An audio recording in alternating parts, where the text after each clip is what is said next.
ал крашханзада қалайсыз? Көңіл күйіңіз қалай? Керемет. Кеше Гүлмен серенада айтып, Айгүлдің үйіне бардыңыз ба, жоқ? Негізі эфирде көрсек болмай ма? Эфир жоқ, айтпасаңыз болады. Жарайды, эфирде айтайын, иә? Бүгін айтылатын шығар өзі. Өйткені шыдай алмай салып қойдық, салма деп өзі айтып қойған. Бірақ көрдік артынан Заринаның үйіне барғаныңызды, иә?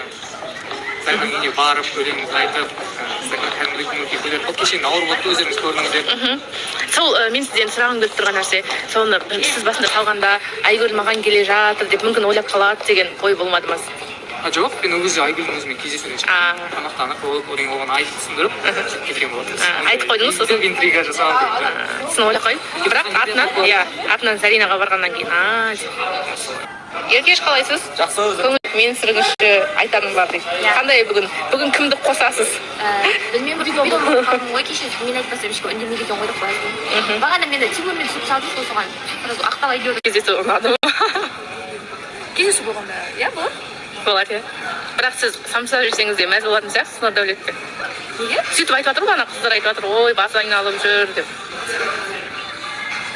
Ондай емес па? Кеше гүл күтіп қалған жоқсыз ба? Жоқ, бірге шығып кеттік осы жақтан.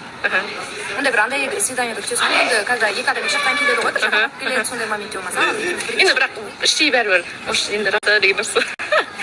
Жоқ, бәрін Нұрдәулет көрсетіп отыр, жоқ. Көреміз бүгін айтамыз ғой. Бүгін айтамыз. Өзің кездесуде қалай ұстаған білмеймін.